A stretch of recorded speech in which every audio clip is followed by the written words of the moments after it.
You say, I'm going to find the way or I'm going to make the way. What is it that's going to truly fulfill you?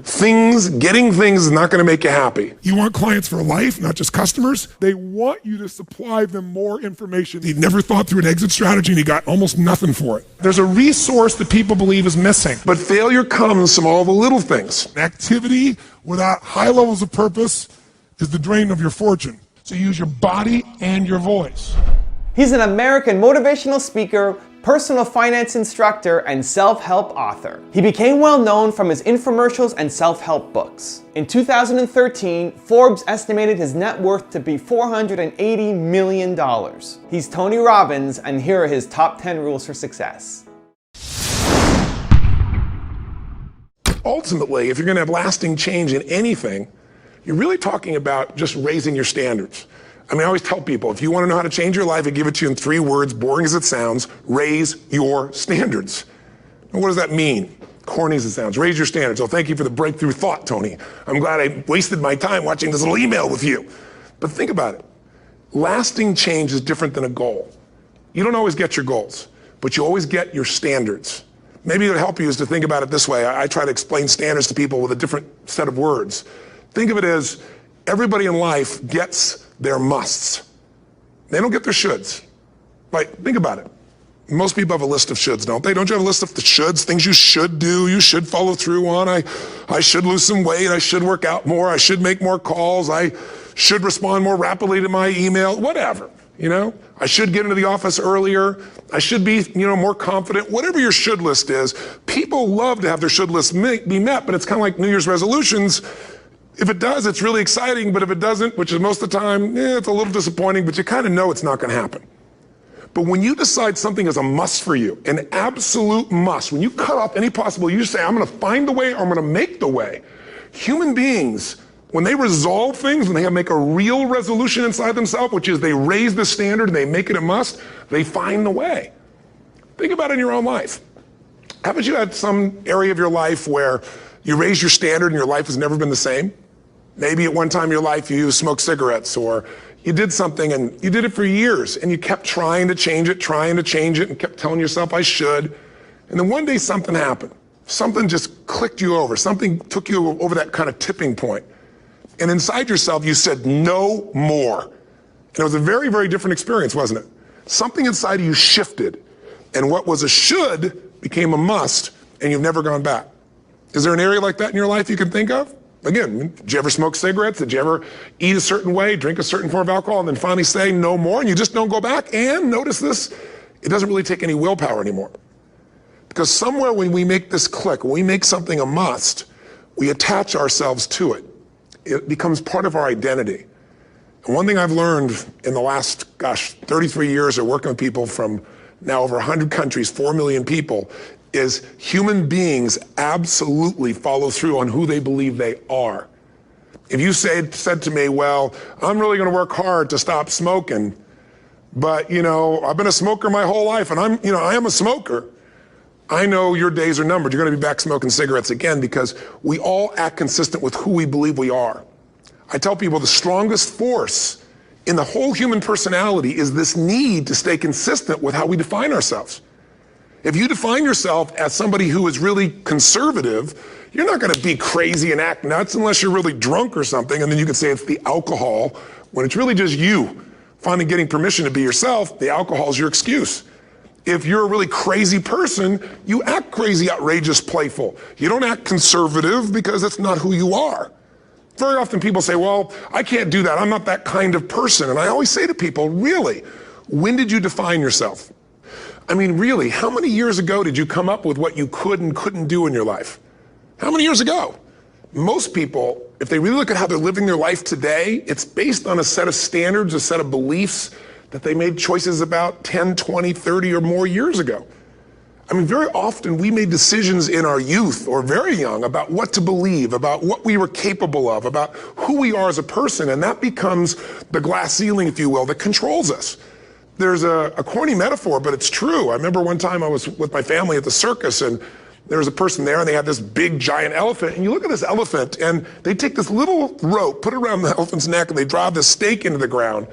And I mean, you look at this and you know that elephant could rip down the entire tent with almost no effort. And yet the elephant doesn't struggle, doesn't try. Why? Because the elephant's conditioned. And they take that elephant and condition the elephant when it's a baby elephant. That's how they train them. When it's a little baby elephant and it doesn't have the power yet, they put a big rope around it and they drive this huge stake in the ground, and the elephant fights and fights and fights. And one day, finally, that elephant decides, I'm not capable of pulling this out. And once that becomes the definition of an identity of anyone, an elephant in this case, they don't even try anymore. It's just who I am, that's how it is, that's just the way it is in my life. I'd like to ask you to take a look at any place you've got a limitation and ask yourself, when did I decide to accept that limitation? And you may not even see it as a limitation. You might see it as just that's who I am. But so often in our lives, we've adapted to be a certain way so that we don't fail or so that people will like us or respect us, but it's not necessarily who we are. Joy comes when you're spontaneous. It's really hard to be truly happy when you're not being yourself. And most of us have no clue who we are. And so a big part of my work, if you've ever been to an event, you know, is to get people to do things spontaneously without thinking, because that's when the real you shows up. That's when the energy comes alive. And when you do that, when you start to connect to your true nature, suddenly there's energy available for you to set a higher standard for what you want in your life. That's what this is really all about. And when I talk about standards, when I talk about, shoulds versus musts, think about your own life. I know there have been areas in your life where some point in time you just shifted and you raised the standard and your life changed. Because whatever people have their identity attached to, they live. We live who we believe we are. That's just how it works. It's just kind of like, I'll give you an example. Look at your physical body. Your physical body today is an absolute reflection of only one thing, not your goals, not your desires, but your standards. The identity you have for yourself. If your standard is you're an athlete, then there's a certain amount of strength, a muscle tone, and energy that's available in your body on a regular basis because that's who you are. And so you do whatever's necessary to maintain that identity. Again, the strongest force in the human personality is this need to stay consistent with how we define ourselves. Because if you don't know who you are, you wouldn't know how to act. Once you lock in on that identity, your brain finds a way to keep you there. If you say, man, I'm overweight, I've always been overweight, I'm big boned, and that's the story you got, then you're going to always find a way to get back there. That's your settling point. That's your identity. That's where things lock in. If you see somebody who's in really great shape, you ask them, do you work out? You know the answer. Yes. How often? And they'll tell you 3 times, 4 times, 5 times a week, whatever. In a seminar, I'll ask people, who here works out at least 5 days a week? And I'm stand up. And you look around that room and you know that they work out 5 times a week because you can see their body. You don't just get a result without some kind of action, without some form of ritual. Ritual meaning actions you do consistently. Now, do you think those people that are out there working out 5 days a week, do they have more time than you do? Or I have, or anybody else? Of course not. Is their life less busy? Of course not. It's just a must for them. They must work out that way, and they've made that turn and their life's changed. So I'm not saying you have to work out 5 days a week. I'm just saying whatever you really want, wants don't get met consistently. Standards do. Whatever you identify, this is who I am. And so it's not so much about changing your identity as there's expanding it. Deciding that, instead of your goal is to lose 10 pounds, which is not compelling, what if your vision was to get back to my fighting weight? This year, this month, this next 90 days, I'm going to transform my body. I'm going to take on a new challenge. I'm going to find some technique or strategy, there's a million of them, that can reframe myself where I want to feel younger, stronger, more vibrant than ever before. Here's my reasons. Because I want the energy to really make my life work. Because it's tough out there and I want to be stronger than I've ever been before. I want to go in front of the mirror and if I'm naked, not, want to laugh. I want to look there and take a good look and go, yeah, I'm proud of whatever I see there. Whatever it takes, something's going to make you laugh, smile, something that's going to tease yourself, but something's going to move you to another level. If you identify yourself in a new way and you own that every day, and that becomes the standard of how you live, you'll find the way to make that standard real. Money's the same way. Think about it. It doesn't matter what's happening, quote unquote, in the marketplace. People that make money find a way to make money no matter what, don't they? I mean, most people's standard is to pay their bills. So that's what most people find a way to do, even when economic times get tough. Most people, if that's their absolute standard, they find a way. Some people's standard is pay their bills most of the time. And so most of the time they do. Some people's standard is not just to pay their bills, but to take care of their family and maybe even some of their friends. And they find a way. In fact, you know, some people may be in a family where they don't have enough money. They barely have money to pay their bills. They work their guts out. And then somebody, their mother, their father, somebody else, their sister gets ill, and there's not enough money to take care of it. Nobody else has money in the family. They don't either, but they find a way to get that money to take care of their mother or father, don't they? And pay their bills. They never could do it before. Why? The situation made them raise their own standard. And not everybody does that. Somebody else in the family might have money and still not take care of their mother. It all comes down to the inner game, my friends. Changing your life is a change in the inner game. The outside world you can't control, but you have absolute control over this one if you learn the dynamics of what shapes you. And identity is one of those simple, clear, fundamental basics that if you start to shift it, everything else will shift in your life as well. Some people, by the way, have to have more than enough money to do what they want, when they want, where they want, with whomever they want, contribute the way they want. And if that's their must, they find a way. I know that sounds overly simplistic, but it's true. You know, somebody once said you could take all the money in the world out of the hands of everybody, out of all the wealthy people in the world who are really successful, give it to other people. It wouldn't take too long, those people would have it back in their hands. It's not because they're manipulative, it's because they have a standard. Some are manipulative, don't get me wrong, but they've got a standard of what they're gonna find a way to make happen. I'm just simply saying to you, take those 3 magic words and live them. Raise your standard. Michael Gerber, the guy that wrote the E-Myth, talks about why so many businesses, young businesses fail.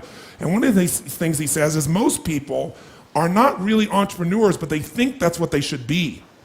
They think that's the sexy thing, that's the most attractive thing, that's the best answer. And what I say to you is, you gotta separate the vehicle from the outcome. What is it that's gonna truly fulfill you? What is it that's gonna give you that extraordinary life? What's gonna make things magnificent on your terms, not somebody else's terms, not your father, your mother, your background? What is that really? Separate the vehicle, because there's many ways to get to that vehicle. But I'm saying, sometimes you gotta reevaluate what's gonna really make you fulfilled. What is your gift?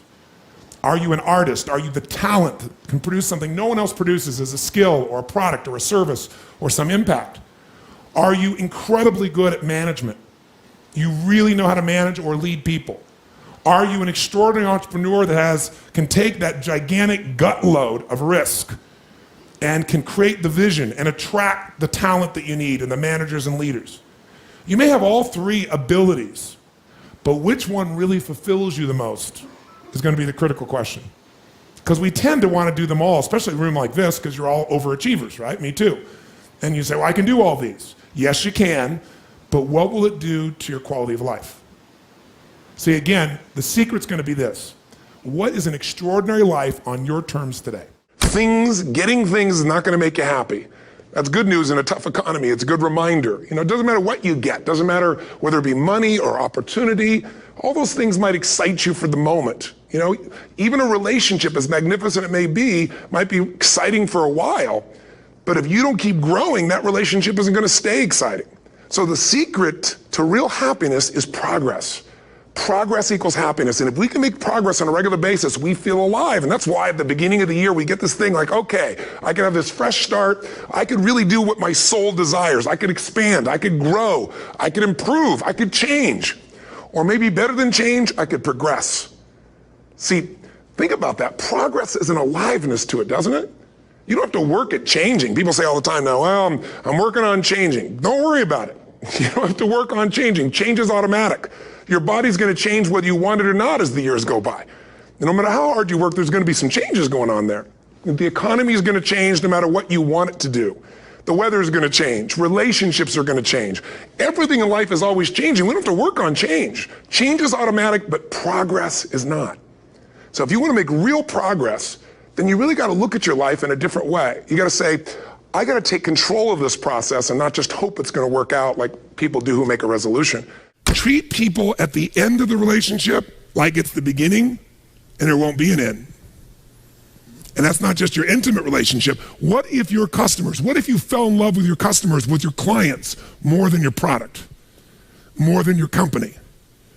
If your entire life is about meeting their needs, if you would do what for your customers and clients, you would do what?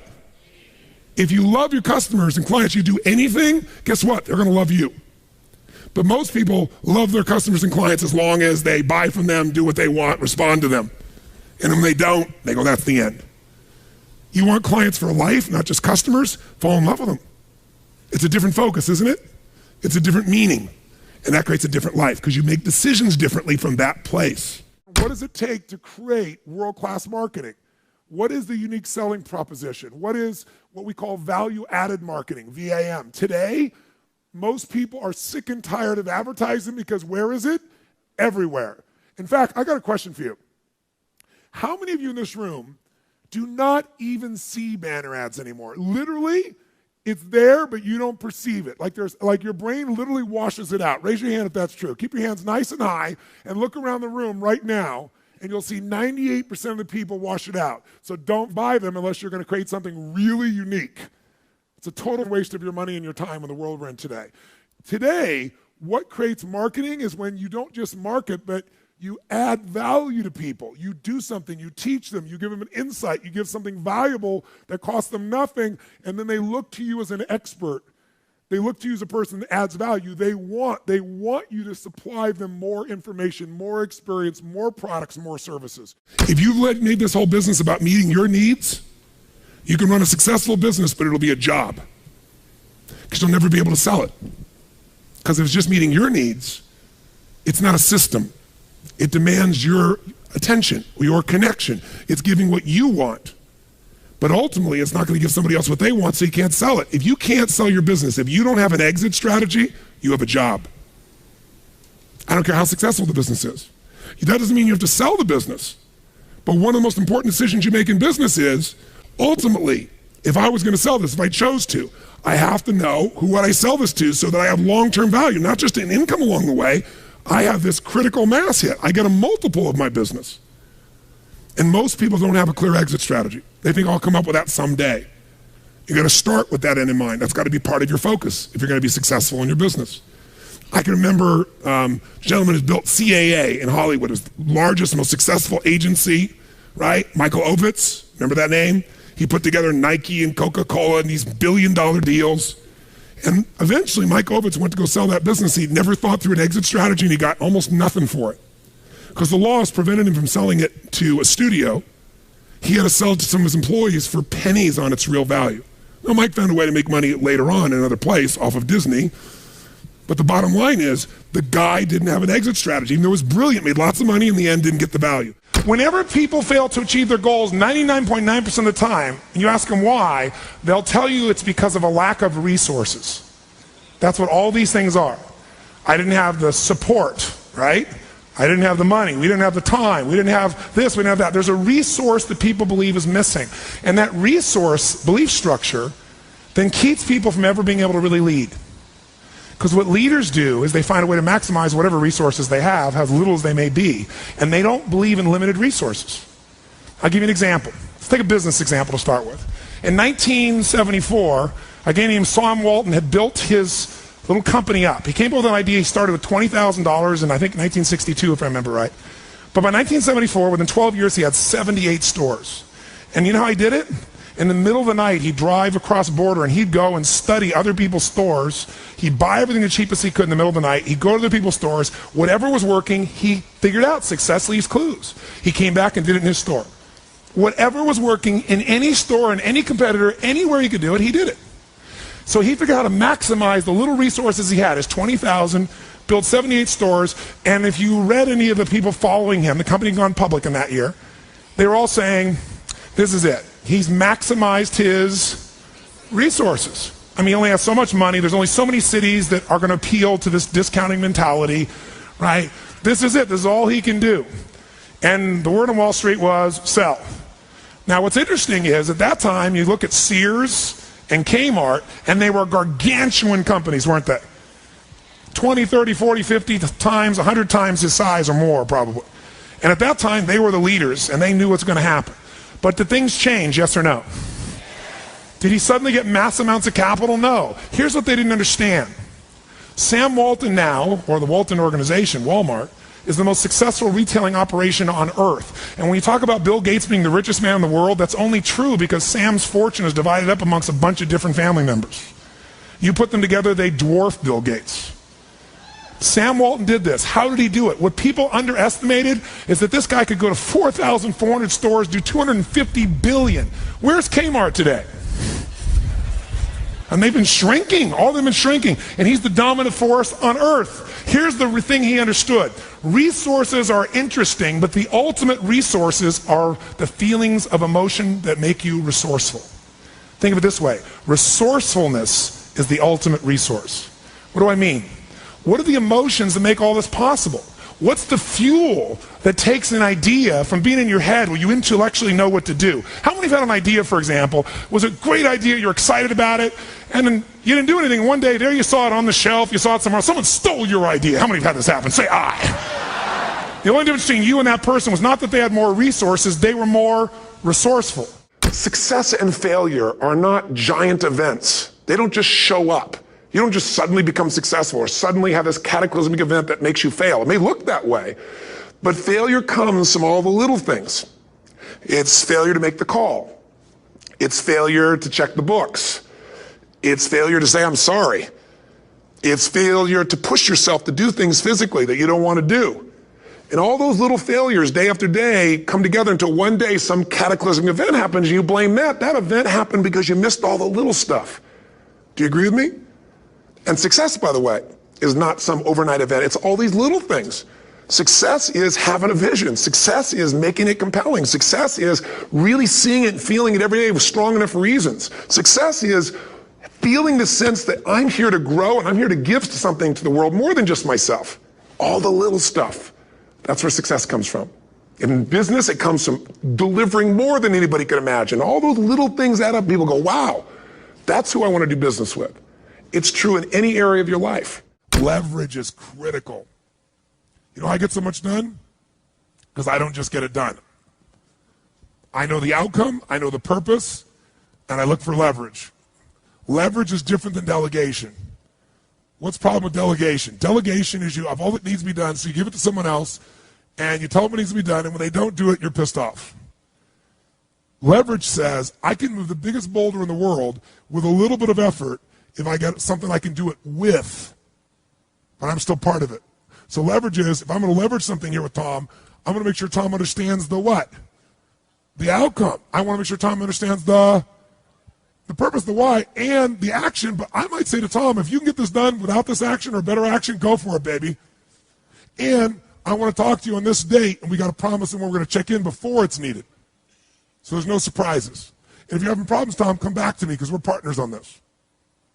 That I call leverage. And you know what I do when I have no time? There is time. I just got to leverage it. Now, you say, I have no one to leverage it to. You know, Shane over here, right?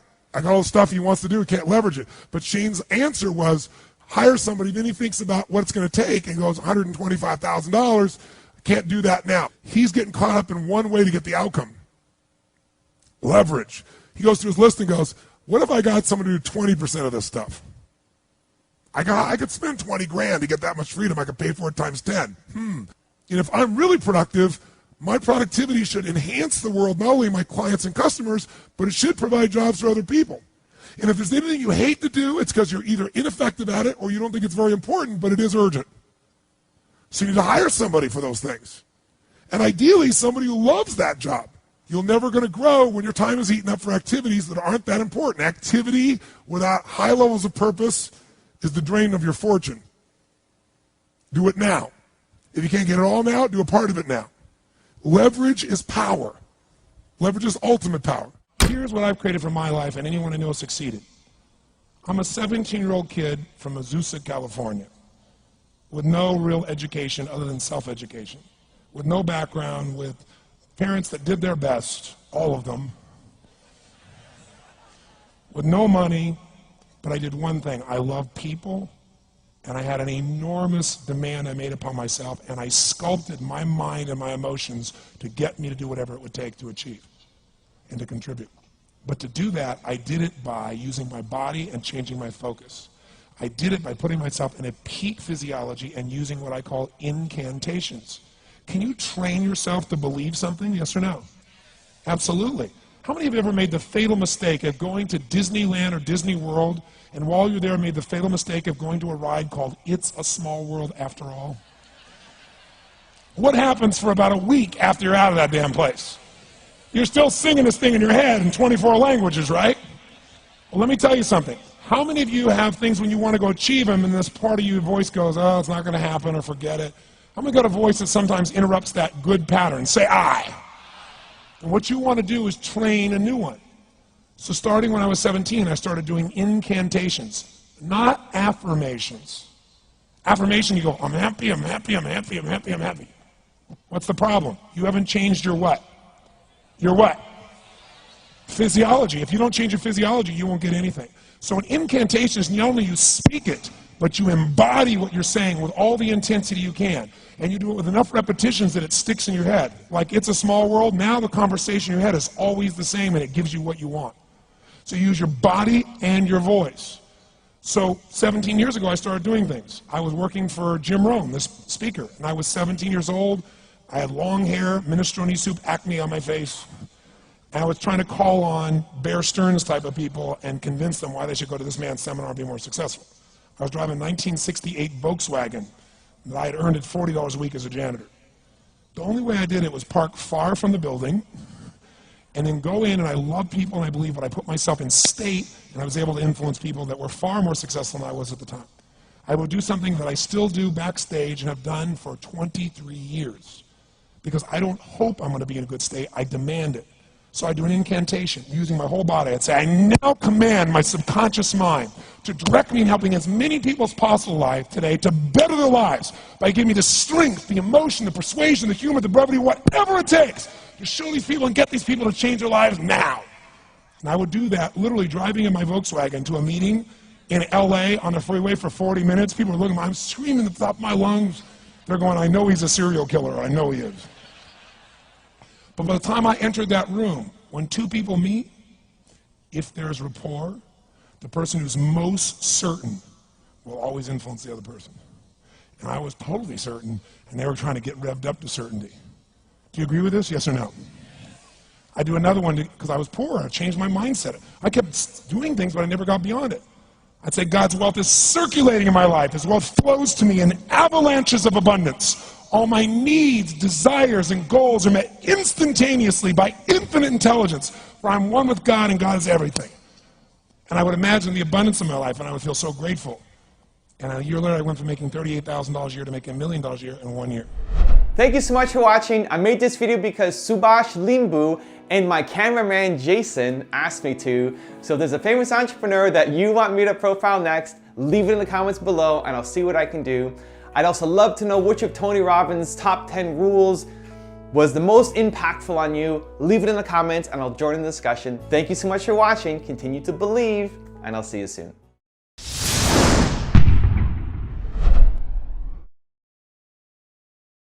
There's a man named Ken Blanchard who wrote those books called the 1 Minute Manager books. And he said something very early in my life. He said, Tony, he said, a business will always consume whatever's available. And he said, I see you're coming out with your first book. I was 24, and it was Unlimited Power. And he goes, you're coming out with this book. I think it's gonna be a big success. Do not put that money in your business. Take that money and put it into a separate investment account that nobody else touches. He said, I'm telling you, the business will get all the benefit of all the media, of all the things that come to it, but the actual dollars of that should stay out. He said the same thing when I had an infomercial. He said, take that money and put it aside. Well, it was some of the best advice I ever got in my entire life because I put it aside, and there were times when that money was needed. But I was like putting it in a chapel. It was like putting it where it was sacred money and it was not going to be touched. If someone came along and said, you have no money for your business, but guess what? Obama just raised the taxes 20% more for your business, you'd scream, you'd yell, you'd be upset, and you'd pay it. So why not put your family first? Why not have a portion of what you own, or what you earn, I should say, for yours to keep? It doesn't go to Kate Spade, it doesn't go to Wall Street, it goes to your family. And the way you do that is you tax yourself. It's a wealth tax. You go, that's my freedom fund, and that comes off the top, and the secret is automated so you don't see it. That's really the most important. Very often you're getting what you're asking for, you're just not aware of how general you're asking. Clarity is power. The more clear you are about exactly what it is you want, the more your brain knows how to get there. Your brain is a servo mechanism. It's like a bomb. Those bombs, those missiles, they have a servo mechanism. So if the target moves, it knows what the target is, it follows it. Your brain, when you condition it, knows exactly what to go for and it'll find a way to get there. Did you ever buy a certain outfit or a certain car and suddenly see that car outfit everywhere? How many of you have had that experience? Say, aye. How come that car outfit's everywhere? It always was everywhere, but now you notice it. And the reason is because there's a part of your brain called the reticular activating system, the RAS. That part of your brain determines what you notice and what you don't notice. Your brain spends most of its time trying to make sure you don't notice because you'll go crazy if you notice everything. But when you decide what's most important to you, your brain goes after it. Everyone I know who's successful builds what I call an RPM plan. An RPM is built on the metaphor that the way to get from where you are to where do you want to go to the fastest is you got to build power, like in a car, RPMs. And the R stands for they know the result they're after. They know what they want precisely. If you don't know exactly what you want or you let yourself get beyond that into something general, you're not going to achieve it. Clarity is power. You got to know the specific result you're after. What do you want? If you can't answer that question right now in your personal life, in your body, in your relationships, in your finances, in your spirituality, then you're not going to be as fulfilled as you want to be. Here's my assignment for if you want one. If you want to go from conversation to some action, here's a simple thing to do. What's an area of your life right now that you really want to improve? What's an area that's important to improve? If your body's great, how about your career? If career's great, how about your relationships? Intimate one especially, or your kids, or your relationship with your creator, your spiritual side of your life. Or is it your finances? Figure an area that really matters. Decide on that area. Number one, write down what your life is like in that area right now as specifically as possible. So you might say, well, I'm 13.5 pounds overweight, whatever the weight is, whatever the situation is, or my body fat's like this, or I wake up exhausted in the morning, and you write the truth of where you are right now. So you're real clear. Or I'm not in a relationship. I say I want a relationship, but I'm not in one, and I don't seem to find them. All the good ones seem to be gone is my belief. And I really do want one, but I don't have it. Whatever your definition. Or I'm in a relationship, and God, I wish I wasn't in a relationship. I'm planning my escape. Wherever you are. Or I have a wonderful relationship. We love each other, but there just isn't enough passion. Just write the truth of where you are. The area you want to change, but write how it is. And then the second step is, this is where you got to be really honest with yourself. What are the rituals that have put me there? Because whatever results you're getting, even if you don't like the results, there's some rituals that are keeping you in that place. There's some rituals of what you eat or don't eat, how you move or don't move, how you sleep or don't sleep. There's some rituals in the lack of variety or spice or energy or focus in an area. There's something you're doing, and it's usually not one thing, it's a bunch of little things that you kind of do consistently whenever you think about getting in a relationship, whenever you think about working out, whenever you think about money. You get yourself in a state of overwhelm. You start thinking about all the things you can't control. Just write down all the rituals you have, and then here's the third step. What do you want? What's your vision? And be really specific. I want to be my fighting weight. I want to be the strongest I've ever felt. I'm going to turn whatever it is, be specific. And then, last step, number 4, what are the rituals that'll get you there? What would you need to do differently each morning if you're going to be that kind of energy, that kind of strength? How often would you work out? What days would you work out? What time? A ritual is something you do consistently, usually at a specific time, so it becomes automatic. Let me tell you something. Willpower doesn't last, but rituals can last a lifetime. I bet you have some rituals in your life right now you've been doing for years, even though some of them don't serve you. I'm just saying, wake yourself up. If you want a new year and a new life, you don't need to start on January 1st. Start today. Start with this little video. And just begin to see what happens and see how easy it is to just do a few little rituals. Don't do them all, just do 2 or 3 new things. And you know what happens? You'll get momentum. Because once you discipline yourself in one area of your life, you feel yourself doing it in other areas as well. And I always say something that my original teacher taught me. I always remind people, there's always 2 pains in life. There's the pain of discipline, or there's the pain of regret. And discipline weighs ounces, as my friend Jim Rohn taught me. Regret weighs tons. You don't have regret. So right now, what do you want to change? What's it really like? What are the rituals that got you there? That'll take a little homework. If you're not sure, ask the people around you. They'll tell you what your rituals are. What do I really want in depth? What are the rituals that'll get me there? And then get yourself to start a few of those actions and lock them in place.